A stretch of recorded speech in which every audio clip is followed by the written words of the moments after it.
Good afternoon. Good afternoon. എന്താണ്, ഒരു energy ഇല്ലല്ലോ? Good afternoon. Very good. So ആദ്യം തന്നെ എല്ലാവർക്കും സ്വാഗതം.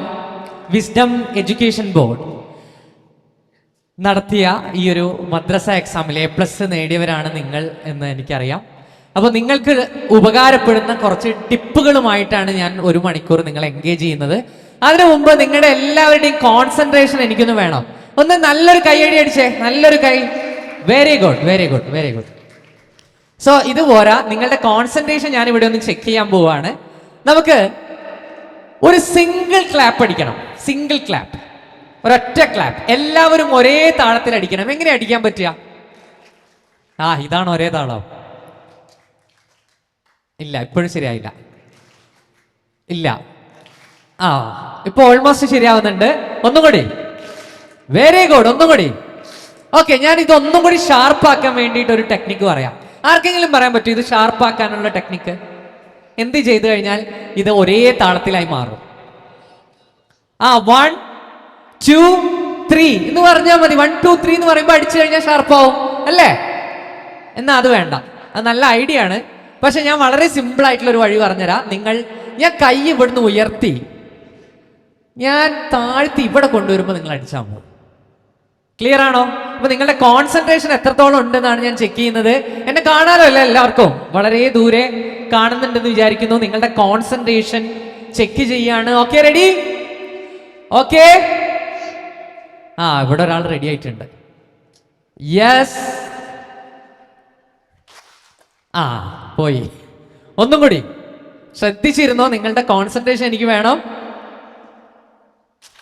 അടിപൊളി.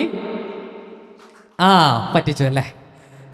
ചില സമയത്ത് ഇങ്ങനെയാണ്. എപ്പോഴും പൂച്ച പാല് കുടിക്കൂല കേട്ടോ. ഒന്നും കൂടി നോക്കാം നമുക്ക്. റെഡി? അടിപൊളി, അടിപൊളി, വെരി ഗുഡ്. എന്താ പറ്റിയത്? നമ്മുടെ ബ്രെയിൻ ചില സമയത്ത് ഓട്ടോമാറ്റിക് മോഡിലായി മാറും അല്ലേ? നമ്മൾ ചെയ്യുന്ന സാധനം തന്നെ ചെയ്തുകൊണ്ടിരിക്കും അല്ലേ? നമുക്ക് ചെയ്യാൻ താല്പര്യമില്ലാത്ത സാധനം നമ്മൾ ചെയ്യൂല. അപ്പോ ഇന്ന് ഞാൻ പഠിപ്പിക്കുന്നത് നിങ്ങളെ എങ്ങനെ നമുക്ക് ഗ്രേറ്റസ്റ്റ് ലേണറായി മാറാന്നാണ്. എല്ലാവരും പല രീതിക്ക് പഠിക്കുന്നുണ്ട്. പക്ഷേ നിങ്ങൾക്ക് എങ്ങനെ ഈ 5 ടെക്നിക്ക് ഉപയോഗിച്ച് നല്ല ലേണറായി മാറാം എന്നുള്ളതാണ്. റെഡിയാണോ? റെഡിയാണോ? 5 ടെക്നിക്ക് പറഞ്ഞു തരട്ടെ. 5 ടെക്നിക്ക് ഞാൻ അവസാനേ പറയുള്ളൂ. ആദ്യം ഞാൻ കുറച്ച് കഥ പറയും, അതിനുശേഷം ഞാൻ ഈ 5 ടെക്നിക്ക് പറഞ്ഞു തരുള്ളൂ. അപ്പൊ എല്ലാവരും റെഡിയാണല്ലോ? നമുക്ക് ആദ്യം ഒരു ടെസ്റ്റ് ചെയ്യാം. ഞാൻ ഇടയിൽ കുറച്ച് ടെസ്റ്റുകൾ ചെയ്യും, കുറച്ച് കാര്യങ്ങൾ പറയും, കുറച്ച് കഥ പറയും, കുറച്ച് ഗെയിം കളിക്കും. അപ്പൊ നിങ്ങൾ എല്ലാവരും ശ്രദ്ധിച്ചിരിക്കുക. പാരൻസിനുള്ള കുറച്ച് ഇൻസൈറ്റ്സും ഉണ്ട്. നല്ല അടിപൊളി കുഷ്യൻ സീറ്റൊക്കെ അല്ലേ? ഇന്ന് ഉച്ചയ്ക്ക് കഴിച്ചതെന്താ? ബിരിയാണി. സന്തോഷായി. ബിരിയാണിയുമാണ്, കുഷ്യൻ്റെ സീറ്റുമാണ്, നല്ല AC ആണ്. ഇനി അങ്ങോട്ട് കയറി കിടന്നാൽ മതി അല്ലേ? അപ്പോൾ നിങ്ങളുടെ അറ്റൻഷൻ എപ്പോഴും എനിക്ക് കിട്ടണം. ആദ്യം നമുക്കൊരു ടെസ്റ്റ് ചെയ്യാം. ഞാൻ ഈ ഇരിക്കുന്ന എല്ലാവരും ഞാൻ വെല്ലുവിളിക്കുകയാണ്. ഞാനൊരു ടെസ്റ്റ് തരാം. ആ ടെസ്റ്റിൽ ആരാണ് ജയിക്കുക എന്ന് നമുക്ക് നോക്കാം. ജയിക്കുന്നവർക്ക് സമ്മാനമൊക്കെ ഉണ്ട് കേട്ടോ. സോ ടെസ്റ്റ് ഇതാണ്. Very simple test. ഞാൻ നിങ്ങൾക്ക് 1 മിനിറ്റ് സമയം തരും. നിങ്ങൾ ഈ ഇമേജ് കൃത്യമായിട്ട് ഒബ്സർവ് ചെയ്യണം. 1 മിനിറ്റ് സമയം തരും. കൃത്യമായിട്ട് ഈ ഇമേജ് ഒബ്സർവ് ചെയ്യണം. എല്ലാവർക്കും കാണുന്നുണ്ടല്ലോ? കാണുന്നുണ്ടോ? കാണാനും ചെറിയ ബുദ്ധിമുട്ടുണ്ട്.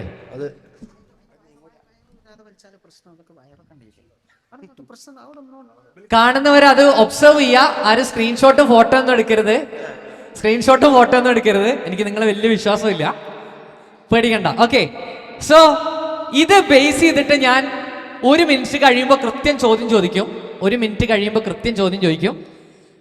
ഓക്കെ, അതിന്റെ ഇടയിൽ എനിക്ക് ചോദിക്കാനുള്ളത്, ആരൊക്കെ ഫിഫ വേൾഡ് കപ്പ് കാണുന്നുണ്ട്? വേൾഡ് കപ്പ് കാണുന്നവരാരൊക്കെ? Very good. Okay, Argentina team. Argentina. Brazil. Very good, ബ്രസീലുകാർ. പോർച്ചുഗീസ്. അമ്മോ, എനിക്ക് വെയ്യ. എത്രയും ഫാൻസ് ആണോ പോർച്ചുഗീസിന്? ഓക്കെ, സമയം കഴിഞ്ഞു കേട്ടോ. സമയം കഴിഞ്ഞു.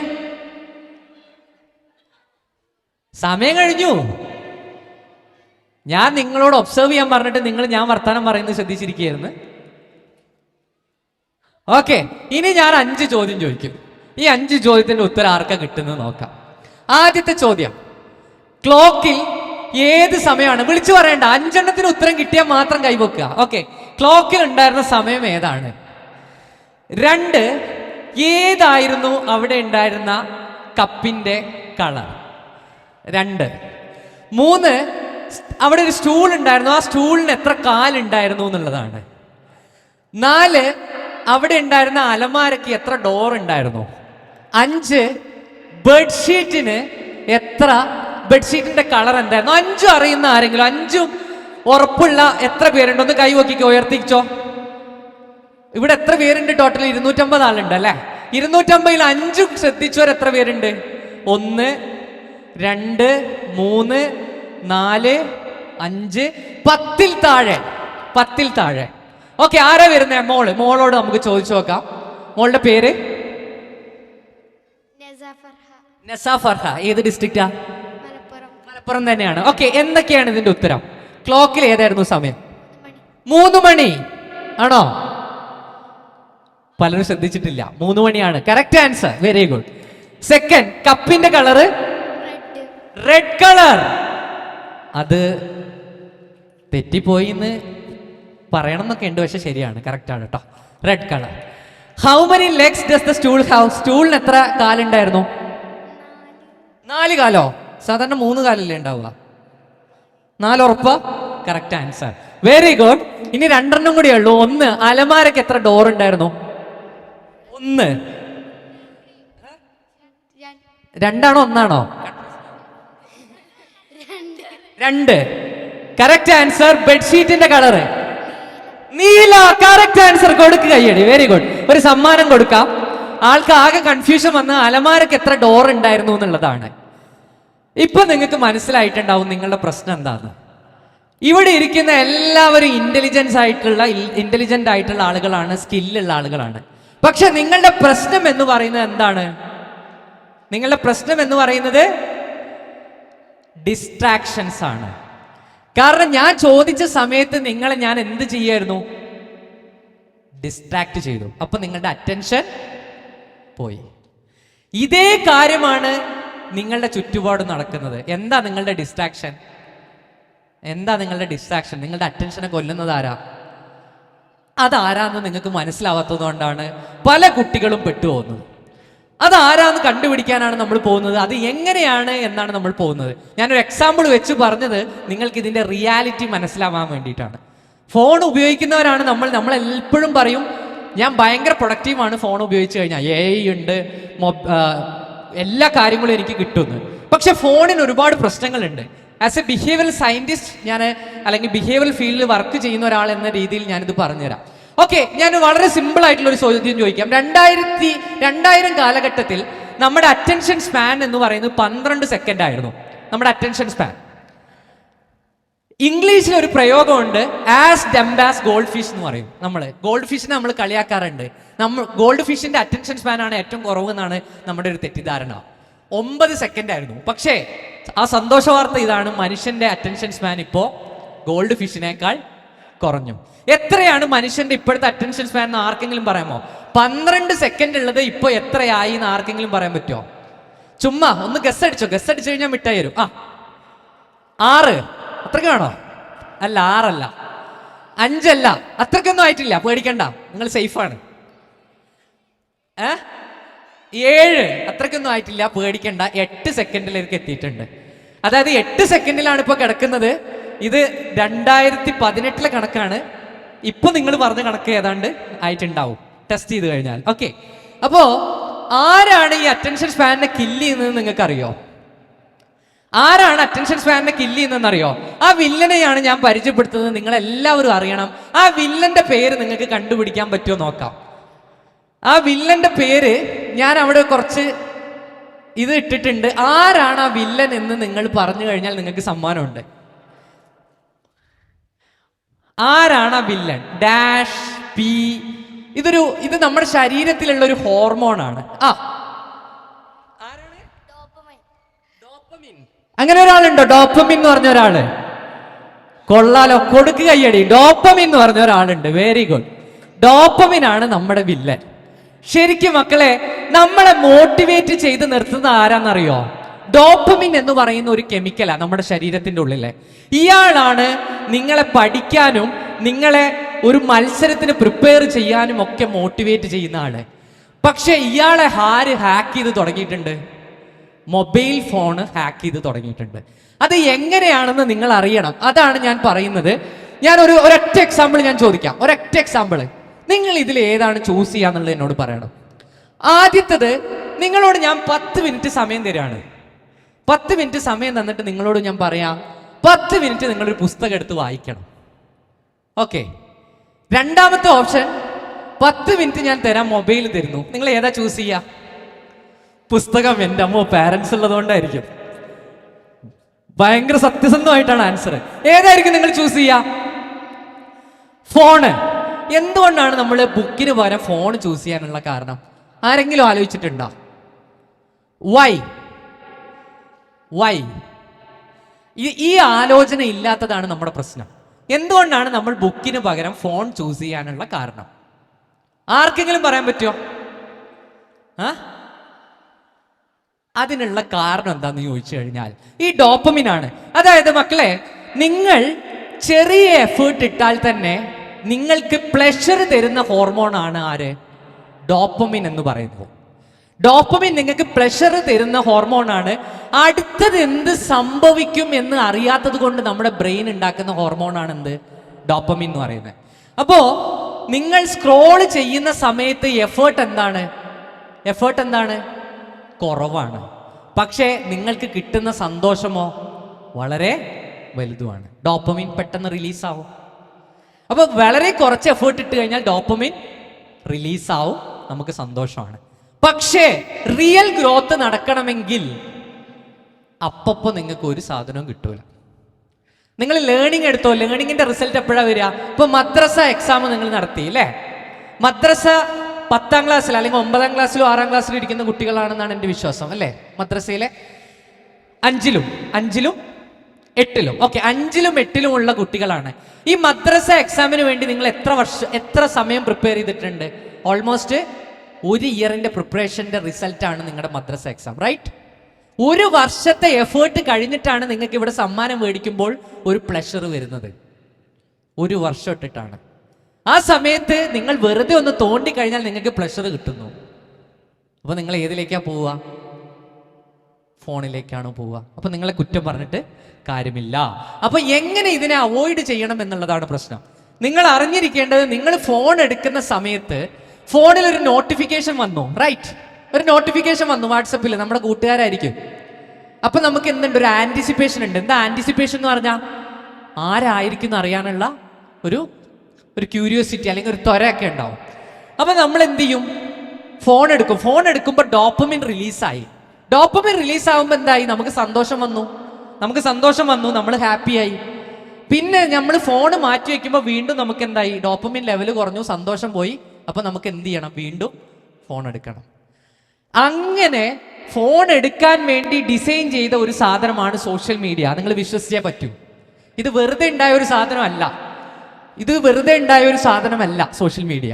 കാരണം 2000 സമയത്ത് അറ്റൻഷൻ എക്കണോമി എന്നുള്ളൊരു വാക്ക് വന്നിട്ടുണ്ട്. ആർക്കെങ്കിലും അറിയാം എന്താണ് അറ്റൻഷൻ എക്കണോമി എന്നുള്ളത്? അറ്റൻഷൻ എക്കണോമി,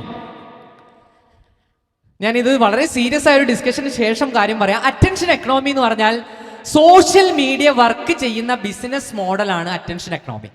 നിങ്ങളുടെ ശ്രദ്ധയെ പിടിച്ചു പറ്റി അതിനെ ക്യാഷ് ആക്കുക എന്നുള്ളതാണ് ആരുടെ പണി? സോഷ്യൽ മീഡിയയുടെ പണി.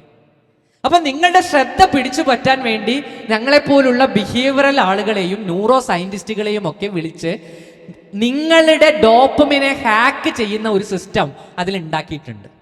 വളരെ സിമ്പിൾ ആയിട്ട് പറയാം. ലോട്ടറി എടുക്കുന്ന ആരെങ്കിലും ഉണ്ടോ അതിൽ? ഇല്ലല്ലോ. ആരും ലോട്ടറി എടുക്കാറില്ലല്ലോ. Very good. ഈ ലോട്ടറിയുടെ അതേ പ്രിൻസിപ്പിളാണ് നിങ്ങൾ സോഷ്യൽ മീഡിയയിൽ ഉപയോഗിക്കുന്നത്. എവിടെയാണെന്ന് ആർക്കെങ്കിലും പറയാൻ പറ്റുമോ? ലോട്ടറി എടുക്കുന്ന അതേ കോൺസെപ്റ്റാണ് സോഷ്യൽ മീഡിയയിൽ ഉപയോഗിക്കുന്നത്.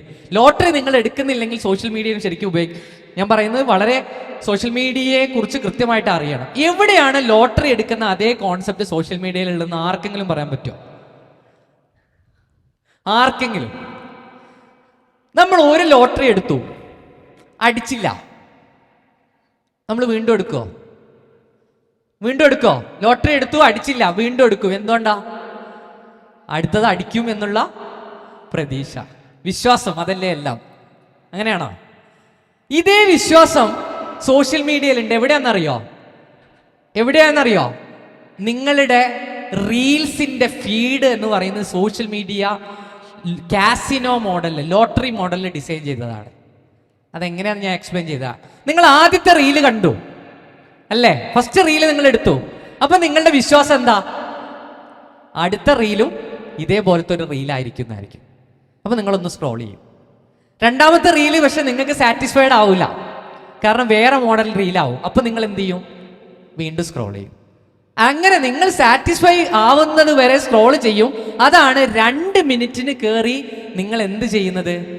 2.5 മണിക്കൂർ വരെ ചെയ്യുന്നത്. അപ്പോൾ നിങ്ങൾ നിർബന്ധമായിട്ടും അറിഞ്ഞിരിക്കണം.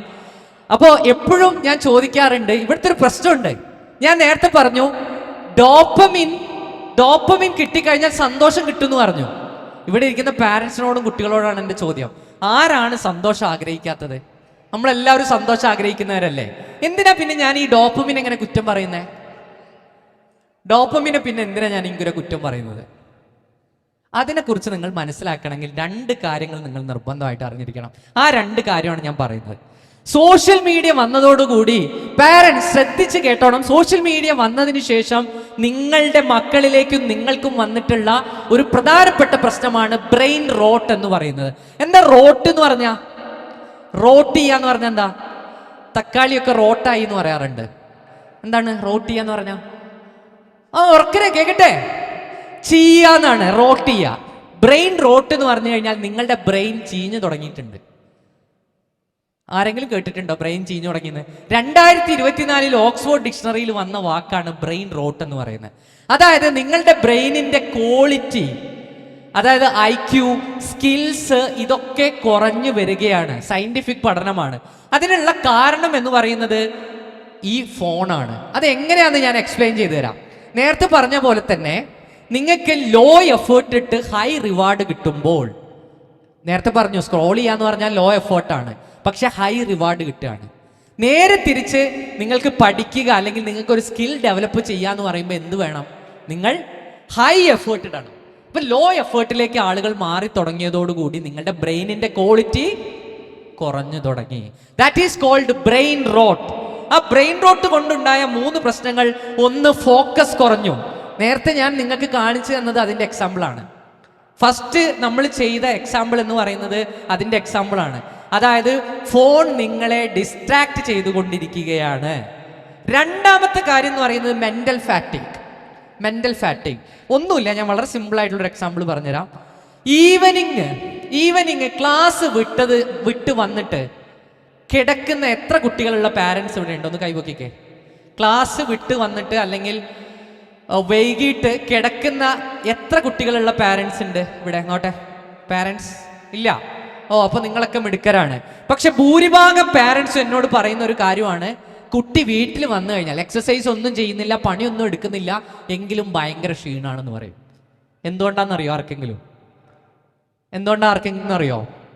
കാരണം നമ്മൾ വിചാരിക്കും പണിയെടുത്താൽ മാത്രമേ ക്ഷീണം വരുള്ളൂ എന്ന്. അങ്ങനെയല്ല.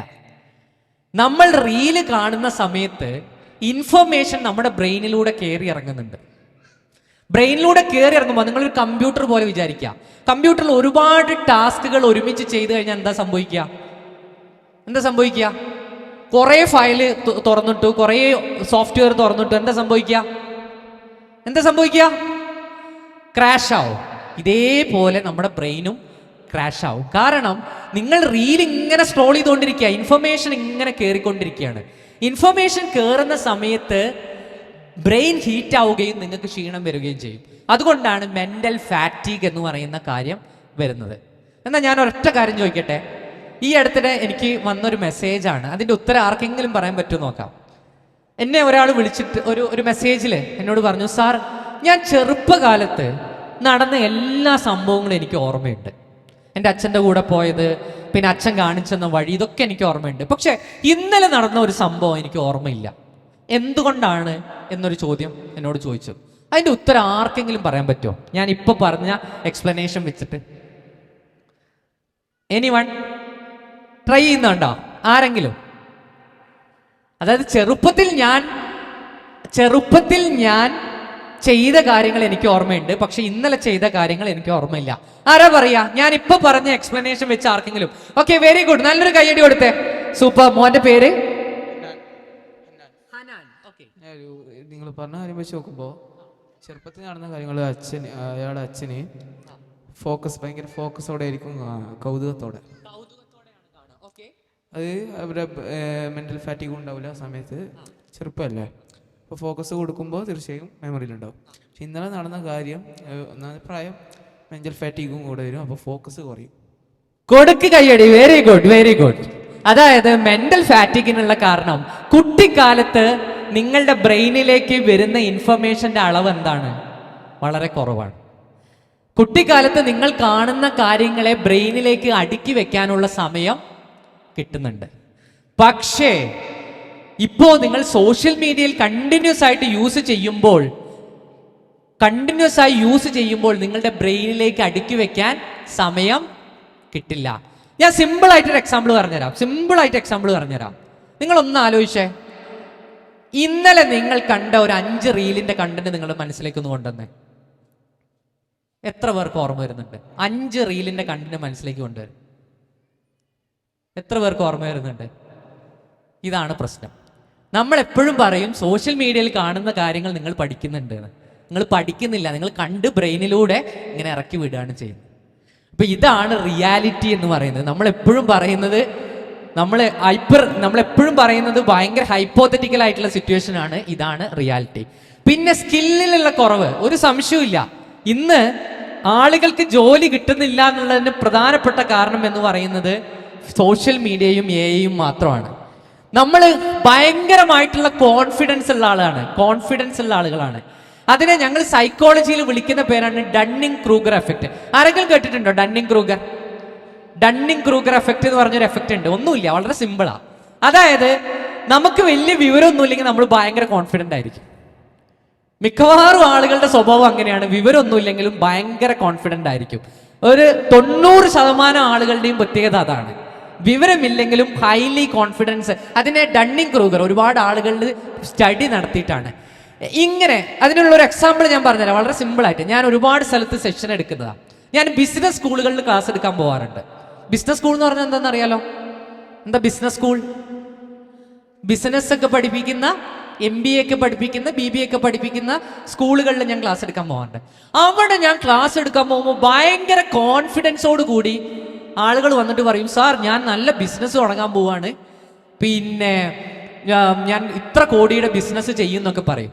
എന്നിട്ട് ഞാൻ ഇവനോട് ചോദിക്കും, എന്താണ് മോനെ ബിസിനസ്? അപ്പോൾ സാർ ഇത് പുതിയൊരു സോപ്പാണ്, ഈ സോപ്പിൻ്റെ പാക്കേജ് ഞാൻ ഇങ്ങനെ മാറ്റിയിട്ടുണ്ട്, ഈ സോപ്പിൻ്റെ പ്രൊഡക്ഷൻ കോസ്റ്റ് 50 രൂപയുള്ളൂ, ഞാനിത് 120 രൂപയ്ക്ക് വിൽക്കും. അപ്പോൾ ഒരു സോപ്പിൽ ലാഭം എത്ര രൂപ? 70 രൂപ ലാഭം. അങ്ങനെ ഞാൻ 1 ലക്ഷം സോപ്പ് വിറ്റു. അപ്പൊ എത്ര ലാഭം? 70 ലക്ഷം രൂപ ലാഭം. ഇങ്ങനെയാണ് കണക്ക് പറയാ. അതായത് അവനാകെ പ്രോഫിറ്റിനെ കുറിച്ചും ലോസിനെ കുറിച്ചും മാത്രമേ ആലോചിച്ചിട്ടുള്ളൂ. അതിൻ്റെ ഇടയിൽ വരുന്ന എക്സ്പെൻസ് ഒന്നും അവൻ ആലോചിച്ചിട്ടില്ല. അവൻ്റെ കോൺഫിഡൻസ് എന്താ? ഈ 1 ലക്ഷം വിൽക്കാൻ പറ്റുമോ? അത് അവൻ ആലോചിച്ചിട്ടില്ല. എങ്ങനെ വിൽക്കാൻ പറ്റും അത് ആലോചിച്ചിട്ടില്ല. എംപ്ലോയീസിന് കൊടുക്കേണ്ട കോസ്റ്റ്, പ്രൊഡക്ഷൻ യൂണിറ്റിന്റെ കോസ്റ്റ്, ട്രാൻസ്പോർട്ടേഷൻ കോസ്റ്റ്, ഇതൊന്നും അവൻ ആലോചിച്ചില്ല. അവൻ പറയുന്നത് എന്താ? 1 ലക്ഷം സോപ്പ് ഞാൻ വിൽക്കും, 70 റുപ്യ ലാഭം കിട്ടും, 70 ലക്ഷം എനിക്ക് കിട്ടി. ഇതാണ് കോൺഫിഡൻസ്. ഇത് തന്നെയാണ് ഭൂരിഭാഗം പേർക്ക് സംഭവിക്കുന്നത്. ഞാനിപ്പോൾ പല കുട്ടികളോടും ചോദിക്കുമ്പോൾ എന്നോട് പറയാനുണ്ട്, സാർ ഇതൊക്കെ ചെയ്യാൻ AI ഉണ്ടല്ലോ എന്ന്. AI ഇല്ലാത്തൊരു സമയത്ത് നിങ്ങൾ എന്ത് ചെയ്യും? നിങ്ങൾ വിചാരിക്കുന്നുണ്ടോ AI ഇനി കാലത്ത് ഉണ്ടാവുമെന്ന്? ഞാൻ എഴുതി ഒപ്പിട്ട് തരാം, 10 വർഷത്തിനുള്ളിൽ AI കംപ്ലീറ്റ്ലി ഡിസ്ട്രോയ് ചെയ്യും. സോഷ്യൽ മീഡിയ 5 വർഷത്തിനുള്ളിൽ ഡിസ്ട്രോയ് ചെയ്യും. ഞാനാ പറയുന്നത്, എഴുതി ഒപ്പിട്ട് തരാം. അതിനുള്ള കാരണം നിങ്ങൾക്ക് നിങ്ങളുടെ ബ്രെയിനിനെ കുറിച്ച് അറിയാത്തത് കൊണ്ടാണ്. കാരണം ബ്രെയിൻ സാച്ചുറേറ്റഡ് ആയിട്ടുള്ള ഒരു പോയിന്റ് വന്നു കഴിഞ്ഞാൽ പിന്നെ മനുഷ്യനവിടെ ഉണ്ടാവില്ല, മനുഷ്യന് ഉണ്ടാവാനുള്ള ഒരു സ്കോപ്പില്ല. അതുകൊണ്ട് AI 10 വർഷം കൊണ്ടും സോഷ്യൽ മീഡിയ 5 വർഷം കൊണ്ടും സാച്ചുറേറ്റഡ് ആയി മാറും. 2 സാധ്യതയാണ് ഉള്ളത്. സോഷ്യൽ മീഡിയ സാച്ചുറേറ്റഡ് ആയി കഴിഞ്ഞു കഴിഞ്ഞാൽ ഒന്ന്, നമ്മൾ പഴയ ലൈഫ് സ്റ്റൈലിലേക്ക് പോകും. അല്ലെങ്കിൽ സോഷ്യൽ മീഡിയയേക്കാൾ വെല്ലാൻ പറ്റുന്ന ഒരു സാധനം വരണം. അതായത് നിങ്ങളുടെ ബ്രെയിന് ഇപ്പോൾ തന്നെ ഓവർ സ്റ്റിമുലേറ്റഡ് ആണ്. അതിനേക്കാൾ സ്റ്റിമുലേറ്റ് ചെയ്യാൻ പറ്റുന്ന ഒരു സാധനം വന്നാൽ മാത്രമേ എന്ത് ചെയ്യാൻ പറ്റുള്ളൂ, സോഷ്യൽ മീഡിയക്ക് ചെയ്യാൻ വന്നാൽ മാത്രമേ എന്തുണ്ടാവുള്ളൂ, എക്സിസ്റ്റൻസ് ഉണ്ടാവുള്ളൂ. ഞാനൊരു സിമ്പിൾ എക്സാമ്പിൾ പറയാം. ഇപ്പോൾ കുട്ടികൾ ഡ്രഗിലേക്കും മൊബൈൽ ഫോണിലേക്കും ബൈക്കിലേക്കും കൂടുതലായിട്ട് പോകുന്നുണ്ട്. ഇത് പാരൻസിനോടാണ്. എന്തുകൊണ്ടാണെന്നറിയോ നിങ്ങൾക്ക്? ഡ്രഗ്സിലേക്കും മൊബൈൽ ഫോണിലേക്കും അതേപോലെ തന്നെ വളരെ അഡ്വഞ്ചറസ് ആയിട്ടുള്ള ആക്ടിവിറ്റീസിലേക്കും കൂടുതലായിട്ട് പോകുന്നുണ്ട്. എന്താണ് അതിൻ്റെ റീസൺ ആർക്കെങ്കിലും അറിയോ? ആർക്കെങ്കിലും? കാരണം നിങ്ങൾക്ക് ബ്രെയിനിനെ കുറിച്ച് അറിയാത്തതുകൊണ്ടാണ്. ഞാൻ പറഞ്ഞില്ലേ, അതായത് സോഷ്യൽ മീഡിയ ഉപയോഗിക്കുമ്പോൾ തന്നെ നിങ്ങളുടെ ബ്രെയിനിലെ ഡോപ്പമിൻ എന്താണ്, വളരെ കൂടുതലാണ്, വളരെ കൂടുതലാണ്. അപ്പോൾ അത് ഫ്ലഡ് ചെയ്ത് നിൽക്കുന്ന സമയത്ത് അതിനേക്കാൾ പവർഫുൾ ഡോപ്പമിൻ കൊടുക്കുന്ന ഒരു സാധനം കുട്ടിക്ക് കിട്ടണം. അതിനേക്കാൾ പവർഫുൾ ഡോപ്പമിൻ കൊടുക്കുന്ന സാധനമാണ് ഡ്രഗ്. അപ്പോൾ അവൻ ഡ്രഗ് തേടിപ്പോവും. കാരണം ഈ ഡോപ്പമിനെ കൊണ്ട് നിൽക്കില്ല. അതിനേക്കാൾ ഡോപ്പമിൻ കിട്ടുന്ന സാധനമാണ് ഗെയിംസ് എന്ന് പറയുന്നത്, അതിലേക്ക് അവൻ പോവും. ഇതിനേക്കാൾ ഡോപ്പമിൻ കിട്ടുന്ന സാധനമാണ് അഡ്വഞ്ചറസ് ആക്ടിവിറ്റീസ്, ബൈക്ക് സ്റ്റണ്ട് പോലുള്ള സാധനം, അതിലേക്ക് പോകും, സ്വാഭാവികമാണ്. അപ്പൊ ഇതിന്റെ റീസൺ നമുക്ക് അറിയാത്തതാണ്, ബ്രെയിനിന്റെ റീസൺ അറിയാത്തതാണ് പ്രശ്നം. ഇനി ഒരു കാര്യം കൂടി പറഞ്ഞിട്ട് നമുക്ക് ഈ ഒരു സെഷൻ വൈൻഡപ്പ് ചെയ്യാം. നിങ്ങളെ പേടിപ്പിക്കുകയല്ല, ഇതാണ് യാഥാർത്ഥ്യം. ആക്ച്വലി യാഥാർത്ഥ്യം അറിയാത്തതാണ് പലപ്പോഴും ഉള്ള പ്രശ്നം. രണ്ടാമത്തെ കാര്യമാണ് reverse Flynn effect. Technical time ഒന്നും പേടിക്കണ്ട. നിങ്ങൾ IQ എന്ന് കേട്ടിട്ടുണ്ടോ? എത്ര പേര് IQ എന്ന് കേട്ടിട്ടുണ്ട്? ഒന്ന് കൈവക്കിക്കേ. എന്താ ഈ IQ? What is IQ? Intelligent quotient എന്ന് പറയും അല്ലേ? അതായത് നമ്മളുടെ ക്രിസ്റ്റലൈസ്ഡ് ഇന്റലിജൻസ്, നിങ്ങളുടെ ഡിസിഷൻ മേക്കിംഗ്, അതുപോലെ തന്നെ പ്രോബ്ലം സോൾവിങ് തുടങ്ങിയ സ്കില്ലുകൾ മെഷർ ചെയ്യുന്ന ഒരു യൂണിറ്റാണ് IQ. തൽക്കാലം അത്ര അറിഞ്ഞാൽ മതി. IQ യൂഷ്വലി ഉണ്ടാവുക എന്താണെന്ന് ചോദിച്ചു കഴിഞ്ഞാൽ പാരൻസിന്റെ IQ-വിനേക്കാൾ കൂടുതലായിരിക്കും കുട്ടികളുടെ IQ എപ്പോഴും. 1900 മുതലുള്ള കാലഘട്ടം എടുക്കാം. അതായത് എപ്പോഴും പാരൻസിന്റെ IQ-വിനേക്കാൾ കൂടുതലായിരിക്കും ജനിക്കുന്ന കുട്ടികൾക്ക് ഉണ്ടാവുക. അതിങ്ങനെ പോയി പോയി പോയി പോയി ഇതിനെയാണ് ഫ്ലിൻ എഫക്റ്റ് എന്ന് പറയുന്നത്. ഓൾമോസ്റ്റ് 2000-ന്റെ ഇടയിലെത്തിയപ്പോൾ ഇത് നേരെ തിരിഞ്ഞു. ആദ്യമായിട്ട് ജെൻസികളിലാണ് അവരുടെ പാരൻസിന്റെ IQ-വിനേക്കാൾ കുറവ് IQ വരുന്നത്. ജെൻസി എന്ന് പറയുന്നത് 1997-നും 2012-നും ഇടയിലുള്ള ആളുകളാണ്. കണ്ടോ, ഇവിടെ വന്നിട്ട് കുത്തനെ ഇറങ്ങി. എന്തുകൊണ്ടാണ് ആർക്കെങ്കിലും പറയാമോ? ഓൾമോസ്റ്റ് 95-ന് ശേഷമാണ് ഈ സംഭവം നടന്നത്. വൈ? ആർക്കെങ്കിലും പറയാമോ? വൈ? 95-ന് ശേഷം എന്താണ് ഇവിടെ സംഭവിച്ചിട്ടുള്ളത്? എന്തുകൊണ്ടാണ് ഈ IQ കുറഞ്ഞു തുടങ്ങിയത്? ആർക്കെങ്കിലും എന്തെങ്കിലും ഗസ് ഉണ്ടോ? മൊബൈൽ ഫോൺ ഒരു റീസൺ. മൊബൈൽ ഫോണാണ്. പിന്നെ ടെക്നോളജി. എന്ത് ടെക്നോളജി? പറഞ്ഞോ. 95-ന് ശേഷമൊക്കെ എന്താ വന്നത്? പ്രധാനമായിട്ടും ഗൂഗിൾ വന്നു അല്ലേ? ഗൂഗിൾ വന്നു, സോഷ്യൽ മീഡിയ വന്നു, ഫോൺ വന്നു. ഈ ഫോൺ വന്നതോടുകൂടി സംഭവിച്ചത് എന്താണ്? എല്ലാം ആക്സസിബിൾ ആയി തുടങ്ങി. ഞാൻ വളരെ സിമ്പിൾ ആയിട്ട് എക്സാമ്പിൾ പറയാം. പാരൻസിന് കുറച്ചും കൂടി റിലേറ്റബിൾ ആവും. ഞാൻ എക്സാമ്പിൾ പറയുന്നത് എന്തിനാന്ന് ചോദിച്ചാൽ നിങ്ങൾക്ക് റിലേറ്റബിൾ ആവാനാണ്. പാരൻസ്, നിങ്ങളോടാണ് ചോദ്യം. പണ്ട് കാലത്ത് എന്ന് പറഞ്ഞു കഴിഞ്ഞാൽ ഞാൻ പറയുന്നത് 90-95 സമയത്തൊക്കെ, നിങ്ങളുടെ കുട്ടിക്കാലത്ത് നിങ്ങൾക്ക് ഒരു 10 ആളുകളുടെ നമ്പറെങ്കിലും ഓർമ്മയുണ്ടായിരുന്നില്ലേ? സത്യമാണോ? ഒന്ന് കൈവക്കിക്കേ. 10 ആളുടെ നമ്പറെങ്കിലും ഓർമ്മയുണ്ടായിരുന്നില്ലേ? കണ്ടോ, ഇപ്പൊ എത്ര ആളുടെ നമ്പർ ഓർമ്മയുണ്ട്? ആ 10 ആളുടെ നമ്പർ ഓർമ്മയുണ്ടോ? എന്താ സംഭവിച്ചത്? നമ്മൾ ബ്രെയിനിന് യൂസ് ഇല്ല. ബ്രെയിനിനെ നിങ്ങൾ യൂസ് ചെയ്യുന്നില്ല. എല്ലാം വേറൊരാൾക്ക് കൊടുക്കുകയാണ്. ഇപ്പൊ ആർട്ടിഫിഷ്യൽ ഇന്റലിജൻസ് വന്നു, അയാൾക്ക് കൊടുക്കുകയാണ്. പണിയെടുത്തോ? ഫോൺ നമ്പർ, കാൽക്കുലേറ്റർ എല്ലാം ഇവിടെ ഉണ്ട്, പണിയെടുത്തോ? പക്ഷേ നിങ്ങളുടെ ബ്രെയിനിനെ കൊണ്ട് നിങ്ങൾ പണിയെടുപ്പിക്കുന്നില്ലെങ്കിൽ മക്കളെ നിങ്ങൾക്ക് വളരാൻ പറ്റില്ല.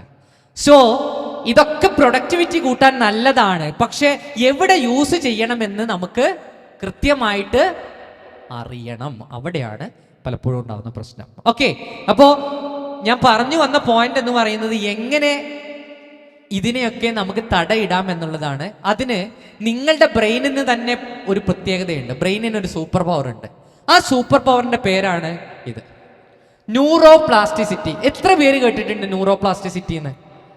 ന്യൂറോപ്ലാസ്റ്റിസിറ്റി. Very good. എന്താ ന്യൂറോപ്ലാസ്റ്റിസിറ്റി എന്ന് പറഞ്ഞാ? ആരാ പറയാ ന്യൂറോപ്ലാസ്റ്റിസിറ്റി? ആരാ പറയാ? കുറച്ചു പേര് കേട്ടിട്ടുണ്ടെന്ന് പറഞ്ഞല്ലോ. ബ്രെയിനിന് കുറെ കാര്യങ്ങൾ ഓർത്തു വെക്കാനുള്ള കഴിവ് അല്ല. മോനാണ് ഒന്ന് പറഞ്ഞത്. വേറെ ആരെങ്കിലും പറയുന്നുണ്ടോ? വേറൊരാൾക്കും കൂടി ചാൻസ് തരാം. എന്താണ് ന്യൂറോപ്ലാസ്റ്റിസിറ്റി? ആർക്കെങ്കിലും പറഞ്ഞോ, മോക്കറിയോ? അല്ല. എന്താ പ്ലാസ്റ്റിക് എന്ന് പറഞ്ഞാൽ എന്താ? പ്ലാസ്റ്റിക്കിന്റെ പ്രത്യേകത എന്താ? പ്ലാസ്റ്റിക് ഉരുക്കി കഴിഞ്ഞാൽ എന്താ സംഭവിക്കുക? പ്ലാസ്റ്റിക് ഉരുക്കി കഴിഞ്ഞാൽ നമുക്ക് ഏത് ഷേപ്പിലേക്കും മാറ്റിക്കൊണ്ടുവരാൻ പറ്റും. നമ്മളുടെ ബ്രെയിനിന് ഒരു പ്രത്യേകത ഉണ്ട്. ഏത് കാര്യവും നമുക്ക് ഡെവലപ്പ് ചെയ്തെടുക്കാം. ബ്രെയിൻ ഫിക്സ്ഡ് അല്ല. ചിലർ പറയാറുണ്ട്, അയ്യോ എനിക്കിതൊന്നും പഠിക്കാൻ പറ്റില്ല, എൻ്റെ ബുദ്ധി ഇങ്ങനെയാണ് എന്ന് പറയാറുണ്ട്. പക്ഷെ അങ്ങനെയല്ല. ന്യൂറോപ്ലാസ്റ്റിസിറ്റി എന്ന് പറഞ്ഞു കഴിഞ്ഞാൽ നിങ്ങൾക്ക് ഏതൊരു സ്കില്ലും നിങ്ങൾക്ക് വളർത്തിയെടുക്കാം. അതിനുള്ള കാരണം ന്യൂറോൺസിലൂടെയാണ് നമ്മൾ എന്ത് ചെയ്യുന്നത്? മെസ്സേജുകൾ കൺവേ ചെയ്യുന്നത്. നിങ്ങൾ എത്രത്തോളം റിപ്പീറ്റ് ചെയ്യുന്നുവോ ആ ന്യൂറോൺസ് സ്ട്രോങ് ആയി മാറും. അങ്ങനെയാണ് നിങ്ങൾ ഒരു സ്കില്ല് പഠിക്കുന്നത്. അപ്പൊ നിങ്ങൾക്ക് ഏത് സ്കില്ലും നിങ്ങൾക്ക് പഠിച്ചെടുക്കാം. ബ്രെയിനിന്റെ കഴിവാണ് ന്യൂറോപ്ലാസ്റ്റിസിറ്റി. പക്ഷെ നിങ്ങൾ എന്ത് മോശ സ്വഭാവം കാണിക്കുന്നുവോ അതിനനുസരിച്ച് ആ മോശ സ്വഭാവവും വളരും. സംശയമൊന്നുമില്ല. നിങ്ങൾ എല്ലാ ദിവസവും മൊബൈൽ കാണുകയാണെങ്കിൽ ന്യൂറോപ്ലാസ്റ്റിസിറ്റി, ആ മൊബൈലിന്റെ ന്യൂറോൺസ് എന്ത് ചെയ്യും? ഓക്കെ, ഇത് വീണ്ടും എടുക്കണം എന്ന് പറയും, മൊബൈൽ വളരും. നേരെ തിരിച്ച് നിങ്ങൾ ഇംഗ്ലീഷ് എല്ലാ ദിവസവും ഇംഗ്ലീഷ് 10 വേർഡ് പഠിക്കണം എന്ന് വിചാരിച്ചു കഴിഞ്ഞാൽ 10 വേർഡ് നിങ്ങൾ പഠിച്ചുകൊണ്ടിരിക്കും. ഇതിനെയാണ് ന്യൂറോപ്ലാസ്റ്റിസിറ്റി എന്ന് പറയാം. അതായത് ജിമ്മിൽ പോയി നിങ്ങൾ ഇപ്പൊ ഒരുപാട് പേര് മസിൽ പെരുപ്പിക്കുക, അതൊരു ട്രെൻഡാണല്ലോ. മസിൽ പെരുപ്പിക്കുക എന്നുള്ളൊരു ട്രെൻഡ് ഉണ്ട്. എന്തിനു വേണ്ടിയിട്ടാണ് മസിൽ പെരുപ്പിക്കുന്നത്? മസിൽ സ്ട്രോങ് ആവാൻ വേണ്ടി ഡംബൽ എടുക്കുക. പക്ഷെ ബ്രെയിനിനെ കുറിച്ച് ആർക്കും ബോധമില്ല. ബ്രെയിനിനും ഇതേപോലെ എന്ത് ചെയ്യണം? വർക്കൗട്ട് ചെയ്യുന്നതിനനുസരിച്ചിട്ടാണ് ഇതെന്തായി മാറുന്നത്? സ്ട്രോങ് ആയി മാറുന്നത്. അപ്പൊ എല്ലാ ദിവസവും ഇവിടെയാണ് പലപ്പോഴുള്ള പ്രശ്നം. വീട്ടിലെ ഡിസ്കഷൻസ്, നിങ്ങളുടെ ഡിസ്കഷൻസിലൂടെ, വീട്ടിലെ പാരൻസുമായി ഇരുന്ന ഡിസ്കഷനിലൂടെ, നിങ്ങൾ ഓരോ ദിവസവും പഠിക്കുന്ന കാര്യങ്ങളിലൂടെയൊക്കെ ഇത് ഡെവലപ്പായി വരുന്നുണ്ട്. ഓക്കെ, അപ്പോൾ തൽക്കാലം ഞാൻ ഇത് പാരൻസിനാണ് കൂടുതൽ ഫോക്കസ് ചെയ്തത്. നിങ്ങൾക്ക് കുട്ടികൾക്ക് മൊബൈൽ ഫോൺ വേണ്ടി വരും, എനിക്കറിയാം. അത് പ്രൊഡക്ടിവിറ്റിയുടെ ലക്ഷണമാണ് എന്ന് പലരും പറയാറുണ്ട്. പക്ഷെ പ്രൊഡക്ടിവിറ്റി അല്ല മൊബൈൽ ഫോൺ കൂട്ടുന്നത് മടിയാണ്. ഓക്കെ, മടി കൂട്ടുന്ന ഒരു മെഷീനാണ് ശരിക്കും മൊബൈൽ ഫോൺ എന്ന് പറഞ്ഞാൽ. പക്ഷെ നമ്മളെല്ലാവരും പറയും പ്രൊഡക്ടിവിറ്റിയാണ് കൂട്ടുന്നതെന്ന്. കാരണം നമ്മൾ അത്രയും, എല്ലാവരും എന്നോട് പറയുന്നതെന്ന് അറിയോ? സാറേ, ഞാൻ 1 മിനിറ്റിൽ തന്നെ 10-15 റീല് കണ്ടിട്ടുണ്ട്, ഇതൊക്കെ ഞാൻ പഠിക്കല്ലേ, എനിക്ക് വിവരം കൂടുതലല്ലേ എന്നാണ്. അപ്പോൾ നിങ്ങൾ ചോദിച്ചാൽ മതി, ആ 1 മിനിറ്റിൽ നിന്ന് കുറച്ച് ചോദ്യങ്ങൾ ചോദിച്ചാൽ മതി, അപ്പോൾ മനസ്സിലാവും അവൻ ശരിക്കും പഠിക്കുകയാണോ എന്ന്. ഇതിനെയാണ് ഷാലോ ലേണിംഗ് എന്ന് പറയാം. അതായത് നമ്മളിങ്ങനെ സ്ക്രോൾ ചെയ്തുകൊണ്ടിരിക്കുന്നു എന്നുള്ളൂ, ഒന്നും തലയിൽ കയറുന്നില്ല. ഇങ്ങനെ കയറുന്നു, ഇങ്ങനെ ഇറങ്ങുന്നു, കയറുന്നു ഇറങ്ങുന്നു. ഇതാണ് പ്രോസസ്സ്. ഓക്കെ, അപ്പോൾ ഇനിയാണ് ഞാൻ ആ 5 ടെക്നിക്ക് പറയാൻ പോകുന്നത്. ഇനി ഞാൻ കുട്ടികളോടാണ്. പാരൻസിന്റെ ഭാഗം കഴിഞ്ഞു. കുട്ടികൾക്ക് നിങ്ങളൊരു ലേണർ ആയിരിക്കണമെങ്കിൽ പ്രധാനമായിട്ടും 5 കാര്യങ്ങൾ നിങ്ങൾ അറിയണം. ആ 5 തന്ത്രങ്ങളാണ് ഞാൻ പറയുന്നത്. അതിന് ഞാനൊരു ചെറിയ ക്വിസ് നടത്താം. ഞാൻ ക്വിസ് മാസ്റ്റർ ആയതുകൊണ്ടും ഒരുപാട് വേദികളിൽ ക്വിസ് ചെയ്യുന്നത് കൊണ്ടും ചില ചോദ്യങ്ങൾ ഞാൻ നിങ്ങളോട് ചോദിക്കാം. ആ ചോദ്യങ്ങളിലൂടെയാണ് നിങ്ങൾക്ക് വേണ്ട 5 സ്കില്ലുകൾ ഞാൻ പറഞ്ഞു തരുന്നത്. ഓക്കെ, ഇതിനെ ഞാൻ പഞ്ചതന്ത്ര എന്നാണ് വിളിക്കുന്നത്. 5 തന്ത്രങ്ങൾ ഞാൻ നിങ്ങളെ പഠിപ്പിക്കുകയാണ്. ഒരു ഗ്രേറ്റ് ലേണർ. ആരാണ് നല്ല ഒരു ലേണർ എന്ന് പറയുന്നത്? ആരാ ഒരു നല്ല ലേണർ? ആരാണ് ഒരു നല്ല ലേണർ? നല്ല മാർക്ക് കിട്ടുന്ന ആളാണോ നല്ല ലേണർ? ഒബ്സർവ് ചെയ്യാൻ പറ്റണം. ഒരാൾ പറയുന്നുണ്ട് ഒബ്സർവ് ചെയ്യാൻ പറ്റണം. പിന്നെ ചിലർ ചോദിക്കാറില്ലേ, നിങ്ങളൊക്കെ എന്തിനാ സ്കൂളിൽ പോണേ? അങ്ങനെ ചോദിക്കാറുണ്ടോ? എന്തിനാ സ്കൂളിൽ പോണേ ചോദിക്കാറുണ്ടോ? എന്തിനാ നമ്മൾ ശരിക്കും സ്കൂളിൽ പോകുന്നത്? എന്താണ് അതിന്റെ ആവശ്യം? പഠിക്കാനാണോ? പഠിക്കാൻ ഇന്നിപ്പോൾ ഒരുപാട് സാധനം ഉണ്ടല്ലോ, സൈലം, എജുപോർട്ട്, എന്തൊക്കെയോ കുറേ എട്ടെക്കുകളൊക്കെ ഉണ്ടല്ലോ. നേരെ യൂട്യൂബ് തുറന്നു കഴിഞ്ഞാൽ കിട്ടൂലേ? പഠിക്കാൻ വേണ്ടിയിട്ടാണോ? നമ്മൾ എന്തിനാ ശരിക്കും സ്കൂളിൽ പോകുന്നത്? പഠിക്കാനും കളിക്കാനും സ്കൂളിൽ പോകണം. കളിക്കാൻ വീട്ടിലിരുന്ന് കളിച്ചൂടെ? പലപ്പോഴും നമ്മൾ എന്തിനാണ് ഒരു കാര്യം ചെയ്യുന്നത് എന്ന് പോലും നമുക്കറിയില്ല. അതിനെയാണ് ക്ലാരിറ്റി ഇഷ്യൂ എന്ന് പറയുക. ഏതൊരു കാര്യത്തിലും ഗോളുകൾ ഉണ്ടെങ്കിൽ മാത്രമേ നമുക്ക് മൂവ് ഫോർവേഡ് ചെയ്യാൻ പറ്റുള്ളൂ. നിങ്ങൾ ഗെയിം നിങ്ങൾക്ക് അഡിക്റ്റഡ് ആയത് എന്തുകൊണ്ടാണെന്നറിയോ? ഗെയിമിൽ 4 കാര്യങ്ങൾ പ്രധാനമായിട്ടുണ്ട്. അതിൽ 2 കാര്യങ്ങൾ നിങ്ങൾക്ക് നല്ല ഇഷ്ടമാണ്. ഒന്നാമത്തെ കാര്യം എന്ന് പറയുന്നത് എങ്ങോട്ടാണ് പോകേണ്ടത് എന്ന് നിങ്ങൾക്കറിയാം. എന്താ? കൃത്യമായിട്ട് ഗോള് എന്താണെന്ന് നിങ്ങൾക്കറിയാം.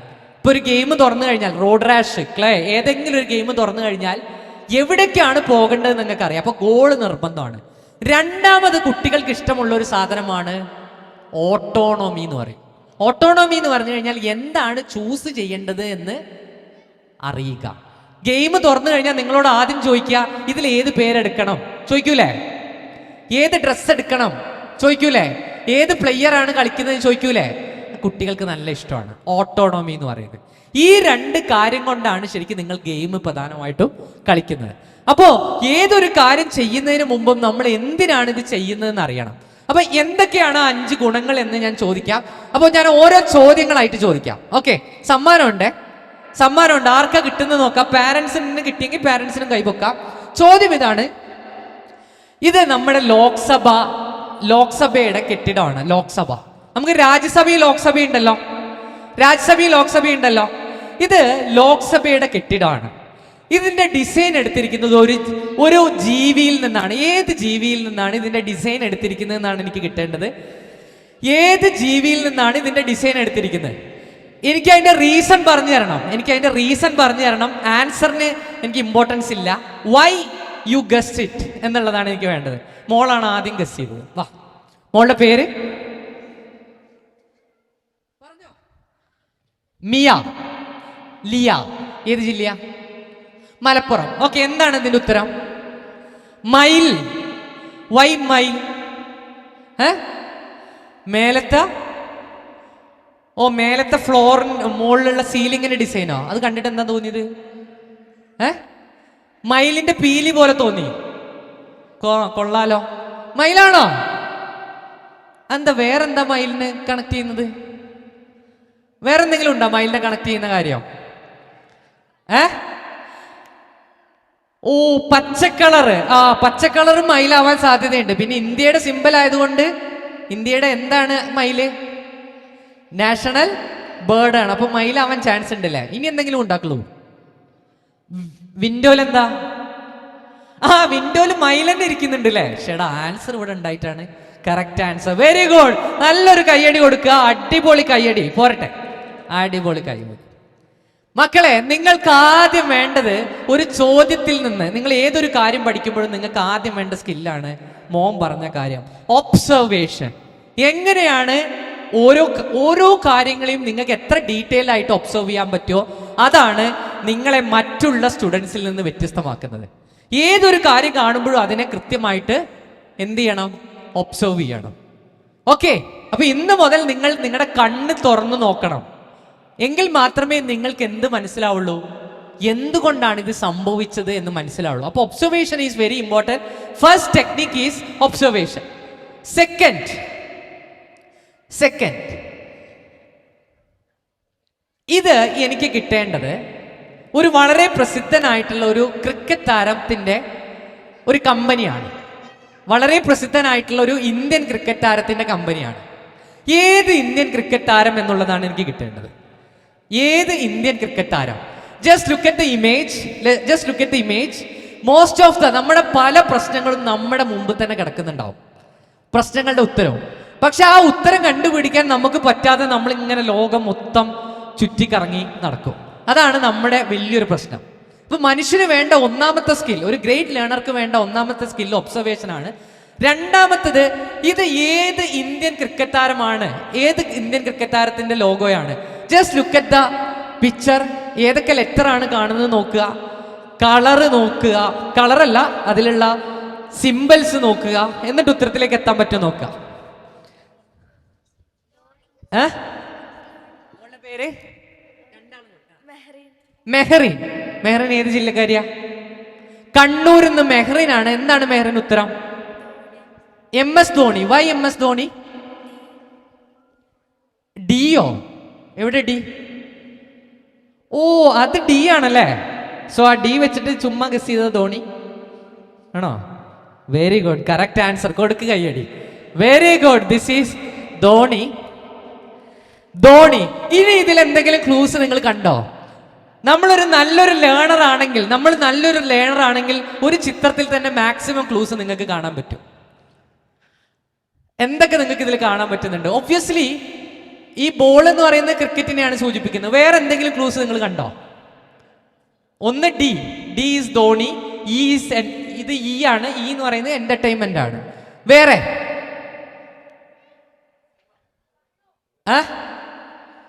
Camera is entertainment. ക്രിക്കറ്റുമായി ബന്ധപ്പെട്ട വേറെ എന്തെങ്കിലും കാര്യം കണ്ടോ? സ്റ്റെമ്പ്. എവിടെ സ്റ്റെമ്പ്? നിങ്ങൾ ഒന്നിങ്ങനെ തിരിഞ്ഞു നോക്കിയാൽ മതി. സ്റ്റെമ്പ്, 2 സ്റ്റെമ്പ് ഉണ്ട്, ഒന്ന് ഇവിടെ ഉണ്ട്.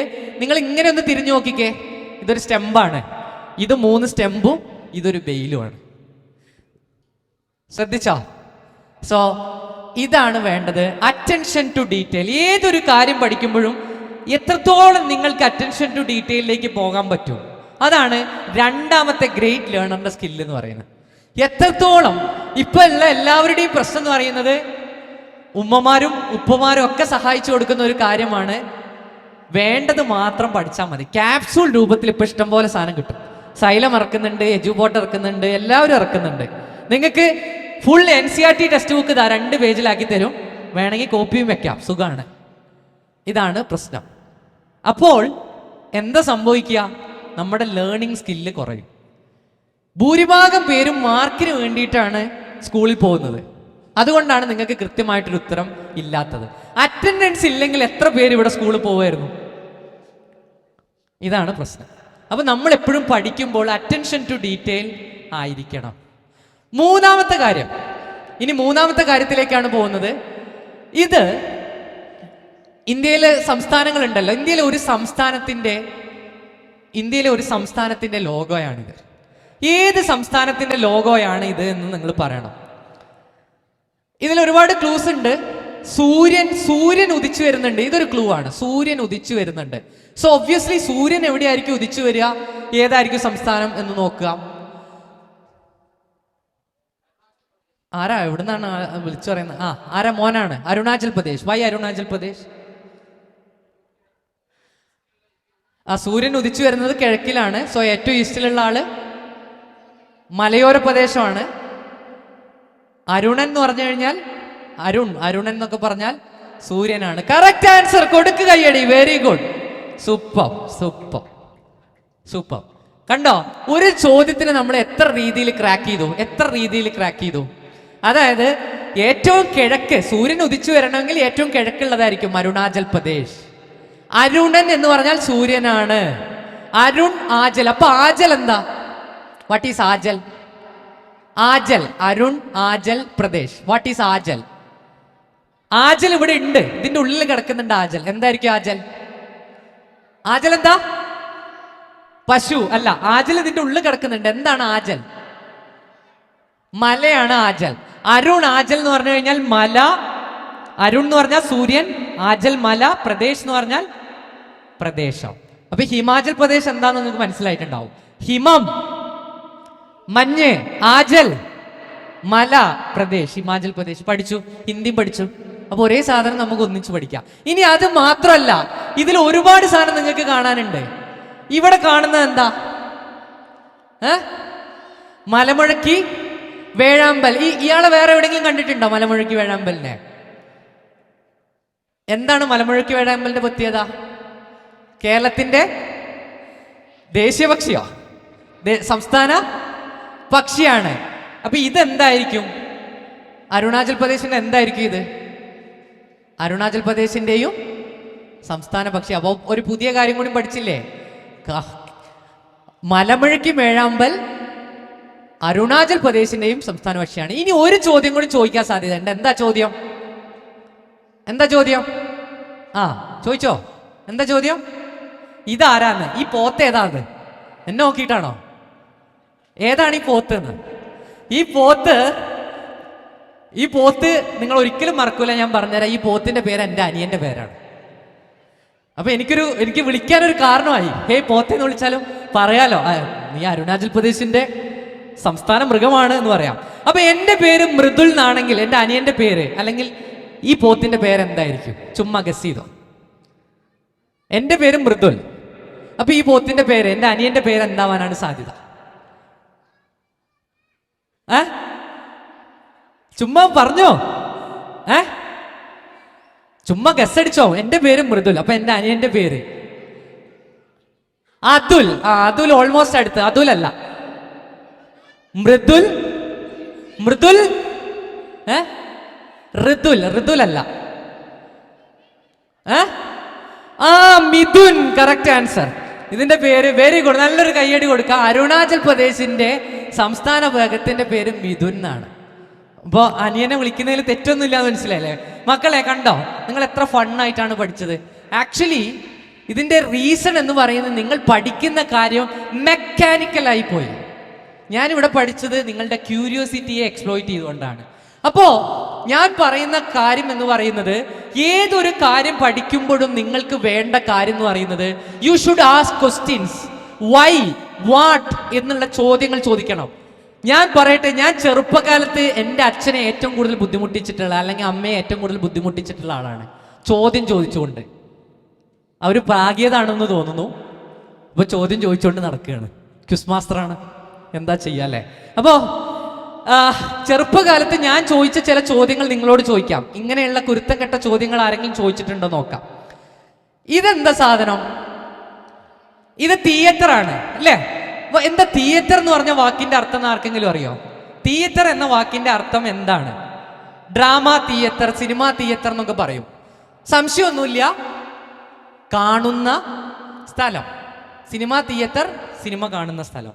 ഡ്രാമ തിയേറ്റർ, ഡ്രാമ കാണുന്ന സ്ഥലം. സംശയമൊന്നുമില്ലല്ലോ. എന്നാൽ ചോദ്യം, ഓപ്പറേഷൻ തിയേറ്റർ എന്ന് പറഞ്ഞു കഴിഞ്ഞാൽ, ഓപ്പറേഷൻ തിയേറ്റർ എന്ന് പറഞ്ഞാൽ, എടോ സിനിമ തിയേറ്റർ, സിനിമ കാണുന്ന സ്ഥലം. ഓപ്പറേഷൻ തിയേറ്റർ, ഓപ്പറേഷൻ കാണുന്ന, പിന്നെ നിങ്ങളെല്ലാരും പോയി ക്യൂ നിൽക്കല്ലേ ഓപ്പറേഷൻ കാണാൻ?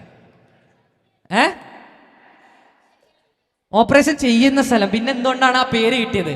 ഞാൻ അച്ഛനോട് ചോദിച്ചതാ. നന്നായില്ലേ? എൻ്റെ അച്ഛനാണെങ്കിൽ ഭയങ്കര സമർത്ഥമായ മറുപടി പറഞ്ഞു. സിനിമ തിയേറ്ററിലാണെങ്കിൽ സിനിമ കാണുന്നതിന് മുമ്പ് ലൈറ്റ് മൊത്തം ഓഫ് ആക്കിയിട്ട് ഒരു ചെറിയ ലൈറ്റ് മാത്രമേ കാണുള്ളൂ. ഓപ്പറേഷൻ തിയേറ്ററിൽ ഓപ്പറേഷൻ തുടങ്ങുന്നതിന് മുമ്പ് ലൈറ്റ് മൊത്തം ഓഫാക്കി ഒരു ചെറിയ ലൈറ്റ് മാത്രമേ കാണുള്ളൂ. ഞാനിത് വിശ്വസിച്ചിരുന്ന് പിന്നെ ഞാൻ +2 പഠിക്കുന്ന സമയത്താണ് ഞാനിത് സെർച്ച് ചെയ്തത്. പണ്ട് കാലത്ത് ഓപ്പറേഷൻ കാണിച്ചു കൊടുക്കുമായിരുന്നു. This is the first operation theatre. Operation ഇവിടെ ചെയ്യും, ആളുകൾക്ക് ഇവിടെ കാണിച്ചു കൊടുക്കും. ആളുകൾ തട്ടിപ്പോവാൻ തുടങ്ങിയപ്പോൾ എന്തായി മാറി? ഓപ്പറേഷൻ തിയേറ്റർ മാറ്റി. ഇതാണ് റീസൺ. എന്നാ ഒരു ചോദ്യം കൂടി ചോദിക്കാം. ഇതെന്താ സംഭവം? ഷൂട്ടിംഗ്. സംശയമൊന്നുമില്ലല്ലോ. ഇതെന്താ സംഭവം? ഷൂട്ടിംഗ്. ഇതെന്താ രണ്ട് ഷൂട്ടിംഗ് ആയത്? ഒന്ന് ഗൺ ഷൂട്ടിംഗ്, ഒന്ന് ക്യാമറ ഷൂട്ടിംഗ്. Why shooting? ആർക്കാ പറയാൻ പറ്റുക? എന്താണ് രണ്ട് ഷൂട്ടിംഗ്? രണ്ട് ഷൂട്ടിംഗ് ആവാൻ കാരണം രണ്ടിനും എയിമുണ്ട്. നല്ലൊരു കയ്യടി കൊടുക്കാം. ഇത് തന്നെയായിരുന്നു എൻ്റെ അച്ഛൻ പറഞ്ഞ ആൻസർ. തെറ്റാണ്. എൻ്റെ അച്ഛനെ വിശ്വസിക്കാൻ പറ്റില്ല എന്ന് എനിക്ക് പിന്നെ മനസ്സിലായത്. അതായത് രണ്ടിനും എയിമുണ്ട്, ഫോക്കസ് ചെയ്യണം എന്ന് പറഞ്ഞു.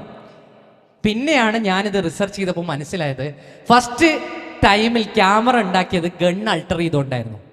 ഗണ്ണിനെ മോഡിഫൈ ചെയ്തുകൊണ്ടാണ് ക്യാമറ ആദ്യകാലങ്ങളിൽ ക്യാമറ ഉണ്ടാക്കിയത്. ആ ഗണ്ണിന്റെ മുകൾ ഭാഗം പൊളിച്ചെടുത്ത് ഫിലിം ഇടും. അപ്പോൾ ഗണ്ണ് കൊണ്ട്, അതായത് ക്യാമറ എടുക്കുന്ന സമയത്ത് ആളുകൾ വിചാരിക്കുക ഗണ്ണ് കൊണ്ട് ഷൂട്ട് ചെയ്യാന്ന് വിചാരിക്കും. അങ്ങനെയാണ് ക്യാമറ ഷൂട്ടിംഗ് എന്നുള്ള പദം വന്നിട്ടുള്ളത്. അപ്പൊ നമുക്ക് അറിയാത്ത എത്രയോ കാര്യങ്ങളുണ്ട്, നമ്മൾ അന്വേഷിക്കാറില്ല. ഓക്കെ, ഇപ്പൊ രണ്ട് കാര്യങ്ങളും കൂടി പറഞ്ഞിട്ട് 5 minutes. It okay? 2 minutes. Okay, അപ്പൊ നമുക്ക് പെട്ടെന്നൊന്ന് ഇതാക്കാം. ഇനി 2 പോയിന്റ്സും കൂടിയാണ് പറയാനുള്ളത്. ഇത് ഏത് കളിയുടെ വേൾഡ് ചാമ്പ്യൻഷിപ്പ് ആണെന്നാണ് എനിക്ക് അറിയേണ്ടത്. ഏത് കളിയുടെ വേൾഡ് ചാമ്പ്യൻഷിപ്പാണ്? ഇപ്പോൾ ഫിഫ ഫുട്ബോൾ വേൾഡ് കപ്പ് നടക്കുന്നുണ്ട്. ഏത് കളിയുടെ ചാമ്പ്യൻഷിപ്പാണിത്? Just look at the picture carefully. International dash federation. ഈ പിക്ചർ നോക്കിയിട്ട് ആർക്കെങ്കിലും ഉത്തരം പറയാൻ പറ്റുമോ? ക്യാരം. മോന്റെ പേരെന്താ? Y carrom? 4 സൈഡിൽ ഓട്ടം ഉണ്ട് എന്നാ? 4 സൈഡിലും. 4 സൈഡിൽ. ഇത് ബോർഡാണ് അല്ലേ? നമ്മൾ സ്ട്രൈക്കർ അടിച്ചിടുന്ന ഓട്ട. വെരി ഗുഡ്, കയ്യടി കൊടുക്കുക, നല്ല കയ്യടി കൊടുക്കാം. ഇവിടെയാണ് മക്കളെ നിങ്ങൾക്ക് വേണ്ട ഒരു കാര്യം, ചേഞ്ച് ഓഫ് പെർസ്പെക്റ്റീവ്.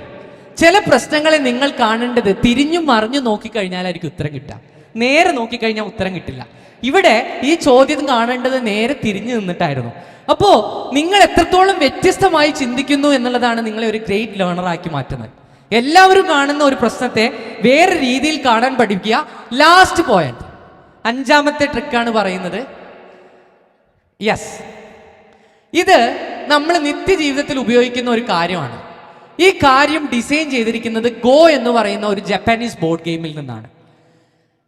ഈ ഒരു സാധനത്തിൽ നിന്നാണ് നമ്മൾ നിത്യജീവിതത്തിൽ ഉപയോഗിക്കുന്ന ഒരു സാധനം ഡിസൈൻ ചെയ്തിരിക്കുന്നത്. സ്ക്വയർ ബോർഡ്, കറുപ്പും വെളുപ്പുമുള്ള കരുക്കൾ, സാധനങ്ങൾ ഐഡന്റിഫൈ ചെയ്യാൻ വേണ്ടിയിട്ടാണ് ഈ ഒരു സാധനം ഉപയോഗിക്കുന്നത്. It is note chest. ഇത് നമ്മുടെ നിത്യജീവിതത്തിൽ നമ്മൾ ഉപയോഗിക്കുന്ന ഒരു സാധനം, ടെക്നോളജിയുടെ ഭാഗമാണ്. സ്ക്വയർ ബോർഡ്, വൈറ്റ് ബ്ലാക്ക് കരുക്കൾ നിത്യജീവിതത്തിൽ ഉപയോഗിക്കുന്നുണ്ട്. ഇപ്പൊ ഇതില്ലാണ്ട് പറ്റൂല എന്നുള്ള അവസ്ഥയാണ്. ഇത് ഓരോ സാധനങ്ങൾ ഐഡന്റിഫൈ ചെയ്യാൻ, യുണീക്കായ സാധനങ്ങൾ ഐഡന്റിഫൈ ചെയ്യാനാണ് ഉപയോഗിക്കുന്നത്. യെസ്, ആരാ പറയുന്നേ? Not display. ഓക്കെ, ഷോപ്പിംഗ് മാളിലൊക്കെ പോയി കഴിഞ്ഞാലാണ് ഇത് കൂടുതലായിട്ട് ഉപയോഗിക്കുക, ഓരോ സാധനങ്ങളെ ഐഡന്റിഫൈ ചെയ്യാൻ. അവിടെ പാരന്റ്സിന് കൊടുക്കാം. Sir, QR code, correct answer. അത്രയേ ഉള്ളൂ. This is QR code. Very good, നല്ലൊരു കൈയടി കൊടുക്കാം, അവിടെ ഒരു സമ്മാനം കൊടുക്കാം. ഇത് QR കോഡാണ്. ഇത് എങ്ങനെ ആൻസർ കണ്ടെത്തണം എന്ന് ചോദിച്ചു കഴിഞ്ഞാൽ, ഒന്ന് സ്ക്വയർ ബോർഡാണ്. അതേപോലെ തന്നെ ഞാൻ പറഞ്ഞു യുണീക്ക് ആയിട്ട് ഐഡന്റിഫൈ ചെയ്യാന്ന് പറഞ്ഞു. ഞാനത് കൂടുതൽ എക്സ്പ്ലെയിൻ ചെയ്യാൻ നിൽക്കുന്നില്ല. ഇതിൽ നിന്ന് പഠിക്കേണ്ട കാര്യം എന്ന് പറയുന്നത്, നിങ്ങളൊരു നല്ല ഒരു ലേണർ ആണെങ്കിൽ നിങ്ങൾക്ക് ഇൻഫോംഡ് ഡിസിഷനിൽ നിന്ന് നല്ല ഗസ്സുകൾ ചെയ്യാൻ പറ്റണം. അപ്പോൾ 5 കാര്യങ്ങളാണ് ഞാൻ പറഞ്ഞു തന്നത്. ഈ 5 കാര്യങ്ങളും നിങ്ങൾ പാലിക്കുക എന്നുള്ളതാണ്. ഒന്ന്, ഫസ്റ്റത്തെ കാര്യം, നെവർ സ്റ്റോപ്പ് ആസ്കിങ് ക്വസ്റ്റ്യൻസ്. ചോദ്യങ്ങൾ ചോദിച്ച് ബുദ്ധിമുട്ടിച്ചുകൊണ്ടേയിരിക്കുക പാരൻസിനെ. ഒരു പഞ്ഞും കാണിക്കണ്ട കേട്ടോ. ഒന്ന്. രണ്ടാമത്തെ കാര്യം, ഒബ്സർവ് കെയർഫുള്ളി. ഏതൊരു സാധനം കാണുമ്പോഴും കൃത്യമായിട്ട് ഒബ്സർവ് ചെയ്യുക. മൂന്നാമത്തത്, ചെറിയ കാര്യങ്ങൾ പോലും നോട്ടീസ് ചെയ്യുക, എന്തുകൊണ്ടാണ് അത് സംഭവിക്കുന്നത് എന്ന് പഠിക്കുക. 4, പ്രോബ്ലംസിനെ ഡിഫറൻ്റ് ആയിട്ട് കാണാൻ പഠിക്കുക. 5, ഏറ്റവും നല്ല ഡിസിഷൻസ് എടുക്കാൻ വേണ്ടിയിട്ട് തയ്യാറാവുക. അപ്പോൾ നമ്മുടെ സെഷൻ ഇവിടെ വൈൻഡപ്പ് ചെയ്യാണ്. Thank you so much wisdom once again. നല്ലൊരു കയ്യടി കൊടുക്കാം, നല്ലൊരു ഓഡിയൻസും നല്ലൊരു വെന്യൂ ആയിട്ട്. വിസ്ഡത്തിൻ്റെ പല സെഷൻസും ഞാൻ കൈകാര്യം ചെയ്തിട്ടുണ്ട്. എനിക്ക് തോന്നുന്നു ഈ മാസം തന്നെ 3ാമത്തെ സെഷനാണ്. അപ്പോൾ താങ്ക് യു. വീണ്ടും എന്നെ കോൾ ചെയ്യുന്നതിൽ സന്തോഷമുണ്ട്. അപ്പോൾ നിങ്ങൾക്ക് കുട്ടികളുമായിട്ടുള്ള എന്തെങ്കിലും ബിഹേവിയറൽ പ്രോബ്ലംസ്, കുട്ടികളുടെ തിങ്കിങ് ഡിസിഷൻസ്, ഹാബിറ്റ് ബിൽഡിംഗ് ഒക്കെ സംബന്ധിച്ച് എന്തെങ്കിലും ബുദ്ധിമുട്ടുകൾ ഫേസ് ചെയ്യുന്നുണ്ടെങ്കിൽ എന്നെ കണക്ട് ചെയ്യാം. നിങ്ങൾ ആദ്യം തന്നെ മനസ്സിലാക്കേണ്ടത്, കുട്ടികൾ കാണിക്കുന്നത് ചില സിംറ്റംസ് ആണ്, കുട്ടികളുടെ പ്രോബ്ലംസ് അല്ല. മറന്നു പോകുന്നു എന്നുള്ളത് കുട്ടിയുടെ ഒരു സിംറ്റമാണ്. അല്ലെങ്കിൽ കുട്ടികൾക്ക് പഠിക്കാൻ പറ്റുന്നില്ല എന്നുള്ളത് ഒരു സിംറ്റമാണ്. നമുക്ക് പനിയും ഛർദിയും ഒക്കെ വരുന്നത് പോലെ. പക്ഷെ അതിൻ്റെ റൂട്ട് കോസ് മറ്റൊരു കാരണമായിരിക്കാം. അപ്പോൾ ഒരിക്കലും അവരെ കുറ്റം പറയുകയല്ല ചെയ്യേണ്ടത്, അതിൻ്റെ റൂട്ട് കോസ് കണ്ടെത്തി മാറ്റുക എന്നുള്ളതാണ്. So thank you so much. Mridul signing off. Okay, by.